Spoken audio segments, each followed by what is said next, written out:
The piercing scream of a hawk overhead was the only sound that cut through the silence as Margaret White stood at her husband's grave, her slender fingers gripping the edges of her black shawl.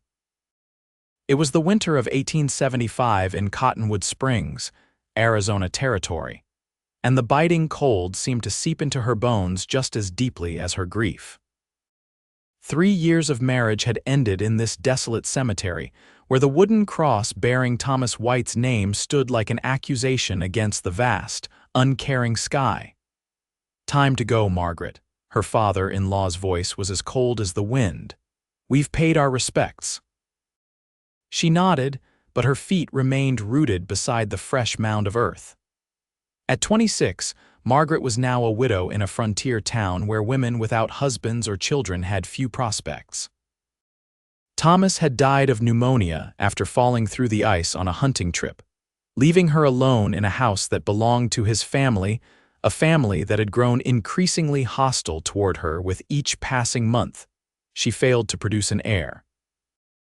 "I said it's time," Gerald White repeated, his weathered hand closing around her arm with uncomfortable pressure.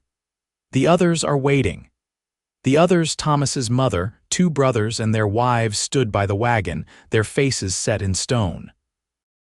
She had once hoped to find a family among them, but that hope had died long before Thomas did.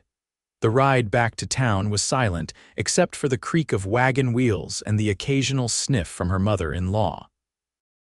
Margaret kept her eyes fixed on the distant mountains, trying to ignore the whispered conversation between Gerald and his wife. Can't keep her on. No children. What use? By the time they reached the White family home, the decision had apparently been made. Gerald didn't even wait for her to remove her shawl before he spoke. "You'll need to make arrangements, Margaret. We can't continue to support you." "I don't understand," she said, though the truth was already sinking in her stomach like a stone. "Thomas is gone. You brought no children into this family despite 3 years of marriage," her mother-in-law said, her voice sharp with accusation. "The house belongs to us. We'll need it for Robert when he marries in the spring." Margaret stood perfectly still, her hands clasped before her. "I see." "You have 2 weeks," Gerald said, not meeting her eyes. "I'm sure you can find somewhere suitable. In Cottonwood Springs. Somewhere suitable for a childless widow meant the charity house run by the church, or perhaps a position as a maid for one of the wealthier families. The thought made her stomach clench. "May I keep my sewing machine?" she asked, thinking of the one possession that might allow her some independence. "Thomas paid for it," her brother-in-law Robert said quickly. "It stays with the family." That night, after the rest of the household had gone to bed, Margaret sat by the window of the small room she had shared with Thomas. The moon cast silver light across the garden where she had once planted vegetables and flowers, hoping someday to teach her children how to tend them. Children that never came, despite prayers and folk remedies and visits to the doctor in Flagstaff, who had only shrugged and told her that some women were simply barren. She pulled out a small leather-bound book from beneath her mattress, her journal, and opened it to a blank page. Her hand trembled as she wrote, "Today I buried my husband. Tomorrow I begin burying the life I thought we would have."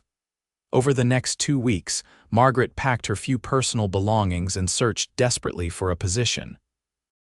The White family's influence in the small town made her situation more difficult.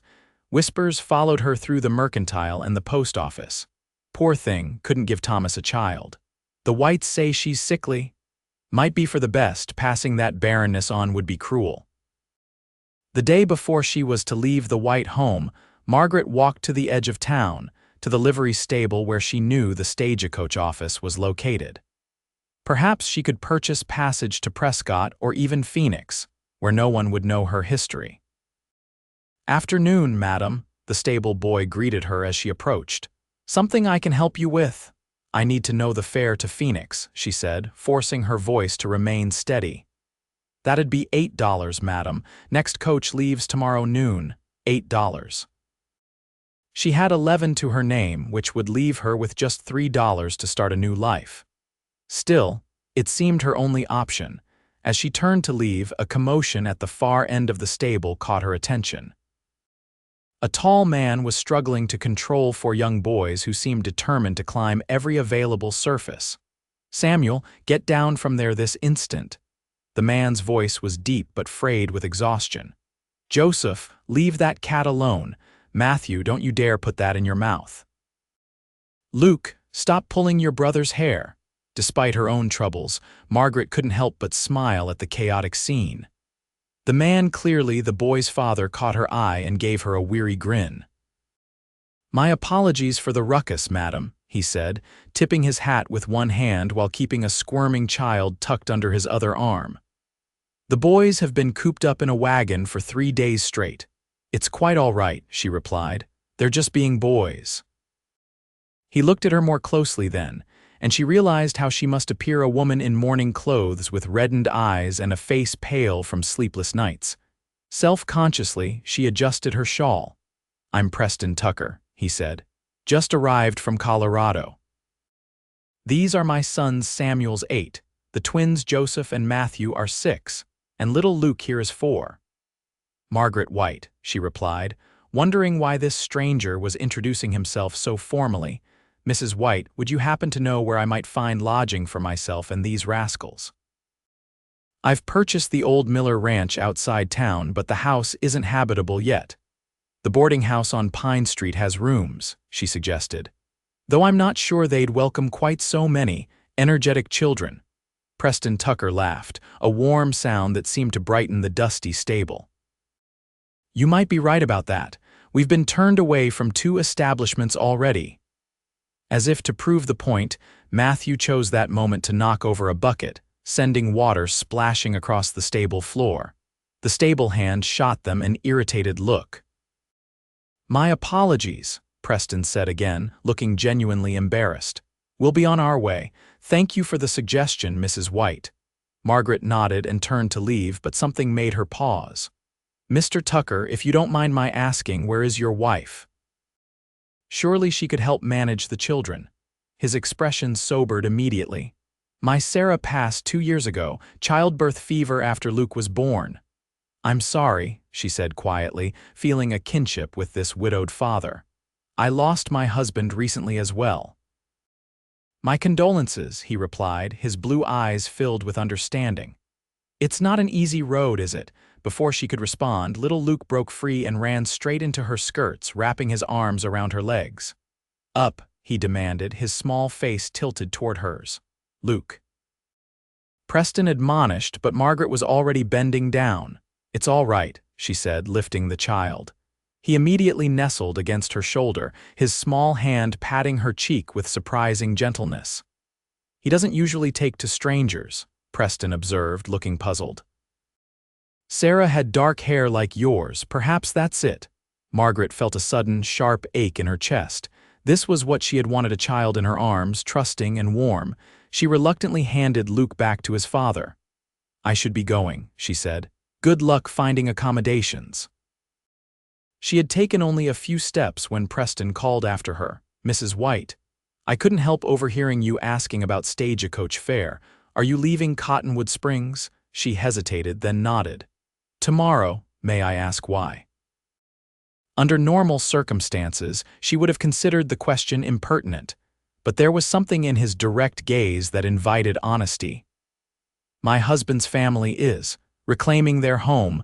I have no place here anymore." Preston shifted Luke to his other arm, his brow furrowed. "That seems mighty harsh, if you don't mind my saying." "They have their reasons," she replied, unwilling to share the humiliating truth with a stranger. He studied her for a long moment. "Mrs. White, I realize this is unconventional, but I find myself in need of help. These boys need looking after, and I need to get that house in order. Would you consider a position as their caretaker? Room and board, plus wages, of course." Margaret stared at him, stunned by the unexpected offer. "You don't know anything about me." "I know you're kind enough to smile at misbehaving children instead of scowling. I know Luke trusts you, and he's a better judge of character than most grown men I've met." Preston's expression was earnest. "And I know what it's like to need a fresh start."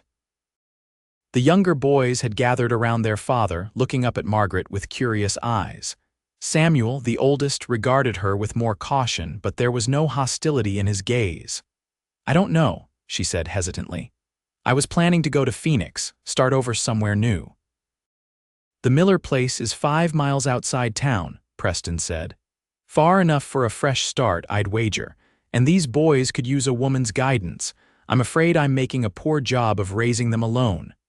Margaret looked at the 4 tousled heads, the smudged faces, the hopeful eyes. Something tugged at her heart, a longing she had tried to bury alongside Thomas. "I would need to think about it," she said finally. "Of course," Preston nodded. "We'll be at the livery until we find a place. If you decide yes, come find us before noon tomorrow." That night, in her small room at the White House for the last time, Margaret weighed her options. Phoenix offered anonymity but uncertainty. Preston Tucker's offer meant staying near Cottonwood Springs, where people knew her shame, but it also meant a roof over her head and income, and the company of children even if they weren't her own. By morning, she had made her decision. She packed her trunk and left it on the porch of the White home without saying goodbye to any of the family. Then she walked directly to the livery, where she found Preston attempting to comb Matthew's hair while the other boys chased each other around the wagon. "Mrs. White," he said, straightening up when he saw her. "Have you decided?" "I have," she replied, taking a deep breath. "I accept your offer, Mr. Tucker, though I should warn you I've never had children of my own." Something flickered across his face, surprise, perhaps, or curiosity, but he quickly masked it with a smile.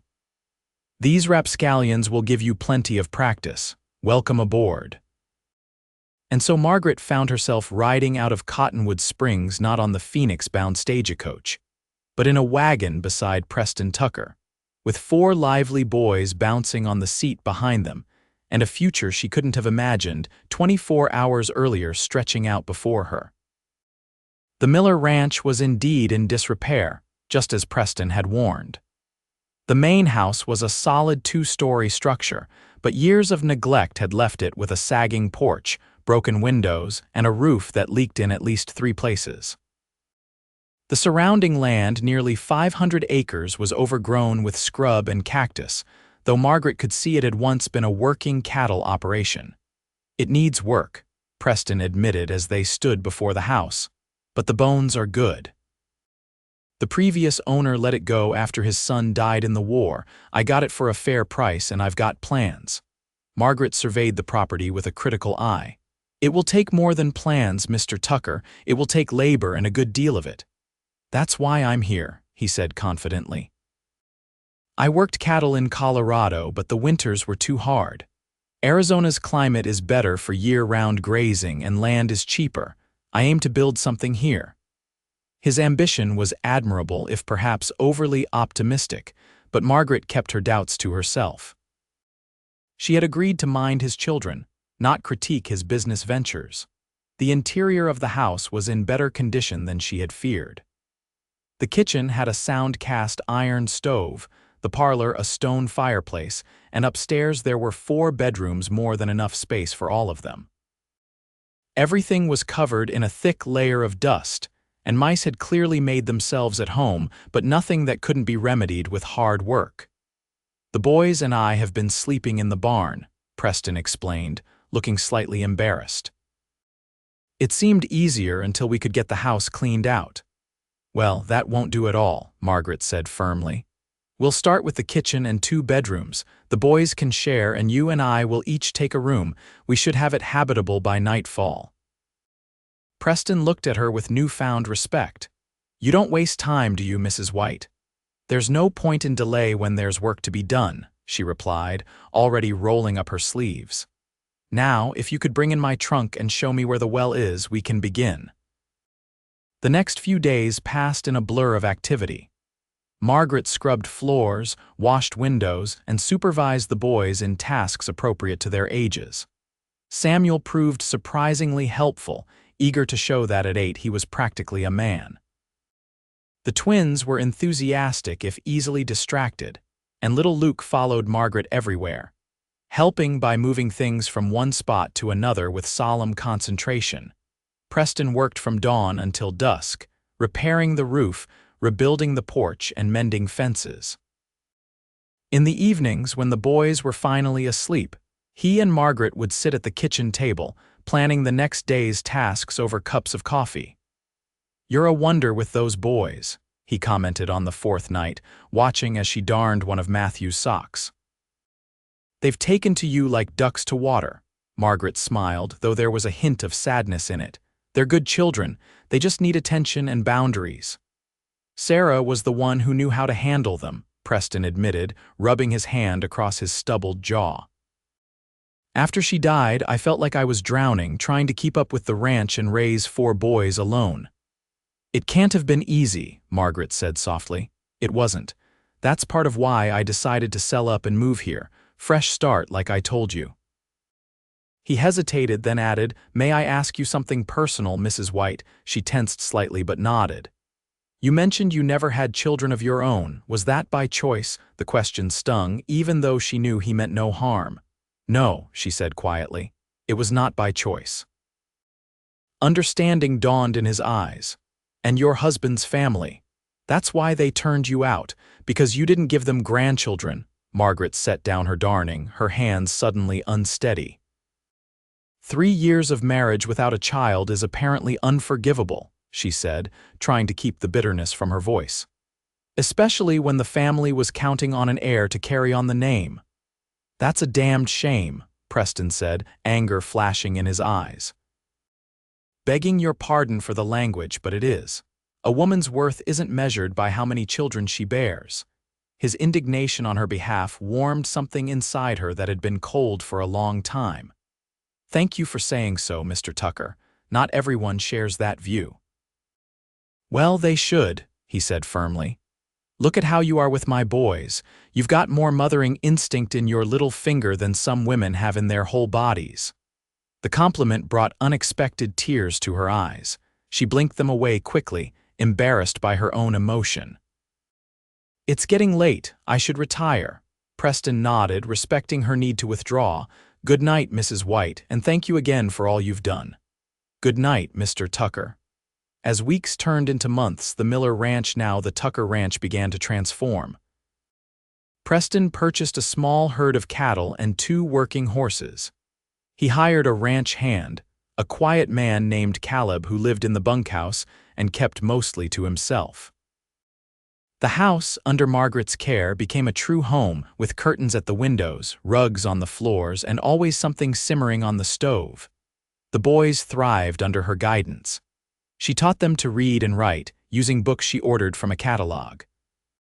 She mended their clothes, tended their scrapes, and gradually untangled the knots in their hair until they looked less like wild creatures, and more like proper young gentlemen, at least, until they escaped outdoors again. Preston watched this transformation with growing admiration. Margaret White was unlike any woman he had known before. She was strong without being hard, gentle without being weak. She approached each task with quiet determination, whether it was breaking up a fight between the twins or helping him calculate feed costs for the cattle. For her part, Margaret found herself thinking of Preston at odd moments throughout the day when she saw how Samuel had inherited his father's confident stride, or when Luke said something with the same inflection.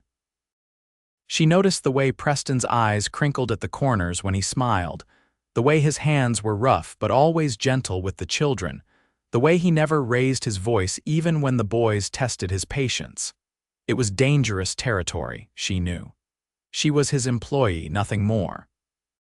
The fact that her heart beat faster when he entered a room was irrelevant. The fact that she sometimes caught him watching her with an expression she couldn't quite decipher meant nothing. Spring arrived, bringing with it new calves, wildflowers, and a letter from Cottonwood Springs that threatened the peace Margaret had found. "It's from Gerald White," she told Preston, her face pale as she read it at the breakfast table. "My former father-in-law. He's heard I'm still in the area working for you. He thinks it's inappropriate." Preston frowned. "Inappropriate? What business is it of his where you work?" He says a young widow living alone with an unmarried man and his children will cause talk. Her hands trembled slightly. He suggests I return to town where he's arranged a position for me as a seamstress. That's mighty generous of him, considering he turned you out with nowhere to go, Preston said, his voice tight with anger. What do you want to do? Margaret folded the letter carefully. I don't want to leave, she admitted. The boys need me, and I. She hesitated, then finished softly, I've come to care for this place, for all of you. Something changed in Preston's expression then, a softening around his eyes, a tension in his jaw releasing. We've come to care for you too, Margaret, more than I should probably admit. It was the first time he had used her given name, and the intimacy of it made her breath catch. Before she could respond, however, the boys burst into the kitchen, clamoring for breakfast and attention, and the moment passed, but not forgotten. That evening, after the children were asleep, Preston found Margaret on the porch, watching the sunset paint the desert in shades of gold and purple. I've been thinking about that letter, he said, settling into the chair beside hers. So have I, she admitted. I don't want scandal attached to your name or the boys. Perhaps Mr. White is right and my presence here is causing talk. Let them talk, Preston said firmly. I've never much cared for gossip. Still, appearances matter, especially when children are involved. Preston was quiet for a moment, his eyes on the distant mountains. Then he turned to face her directly. There's a solution if you're willing to consider it. What's that? Marry me. Margaret stared at him, certain she had misheard. I beg your pardon, marry me, he repeated, his voice steady though she could see the pulse jumping in his throat. It would solve the propriety issue. The boys adore you, and he took a deep breath. I've grown to care for you, Margaret. More than I thought possible after Sarah. Her heart was racing, but caution held her back. Preston, you don't need to do this. You don't need to marry me just to keep me here as a caretaker for the boys. That's not why I'm asking, he said, reaching for her hand. His palm was warm against hers, calloused from work but gentle in its touch. I'm asking because every morning I wake up hoping to see your smile at breakfast. Because every night I hate saying good night and going to my empty room. Because when I think about the future of this ranch, of these boys, I can't imagine it without you in it. Tears sprang to her eyes, but she forced herself to speak the truth that still haunted her. I can't give you children, Preston. The White family was right about that much. I'm barren. He squeezed her hand. I have 4 children already, Margaret, 4 boys who need a mother's love. I'm not asking you to give me heirs. I'm asking you to give me your heart as I'm offering you mine. A tear slipped down her cheek. You truly don't mind that I can't have children. The only thing I mind is the thought of losing you, he said simply. Say yes, Margaret, stay with us, not as our caretaker but as my wife, as the boy's mother. For a moment she couldn't speak past the lump in her throat, then finally she whispered, yes. His smile was like the sunrise, breaking across his face with radiant joy. He leaned forward and kissed her, softly at first, then with a growing passion that made her feel dizzy with happiness. They were married 2 weeks later in a simple ceremony at the ranch, with the boys as their witnesses and Caleb standing up as Preston's best man. Margaret wore a dress of pale blue instead of the traditional white, in recognition of their both having been married before. Preston wore his best shirt and a new pair of boots that pinched his feet but made him stand taller as he spoke his vows. I, Preston James Tucker, take you, Margaret Ann White, to be my lawfully wedded wife, to have and to hold from this day forward for better, for worse, for richer, for poorer, in sickness and in health, until death do us part. When it was Margaret's turn, her voice was steady, her eyes clear and focused on the man before her. I, Margaret Ann White, take you, Preston James Tucker, to be my lawfully wedded husband. After the ceremony, as they shared a meal with the boys and Caleb, Samuel approached Margaret with a solemn expression. Does this mean we call you mother now? He asked, his young face serious beneath his mop of dark hair. Margaret looked at Preston, who nodded encouragingly. Only if you want to, Samuel, she said gently. I would be honored, but I understand if you'd prefer to call me Margaret. Samuel considered this, then nodded decisively. "Mother," he said, testing the word, "I think my first mother would like that you're taking care of us now." Margaret's eyes filled with tears as she pulled the boy into a hug. "I think she would too," she whispered, "and I promise I'll try to make her proud." That night, when Preston carried her across the threshold of what was now their shared bedroom, Margaret felt a peace she hadn't known was possible. As he laid her gently on the bed, his eyes dark with desire, she reached up to touch his face. "Thank you," she said softly. "For what?" He asked, covering her hand with his own, "For asking me to stay.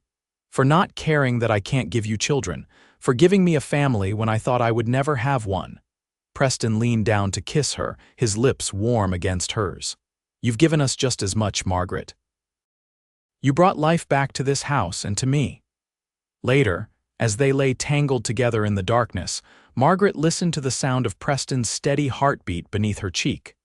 Outside, the desert night was alive with the calls of coyotes and the whisper of wind through the mesquite.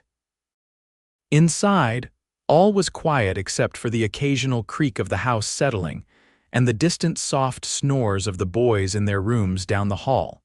This was her family now.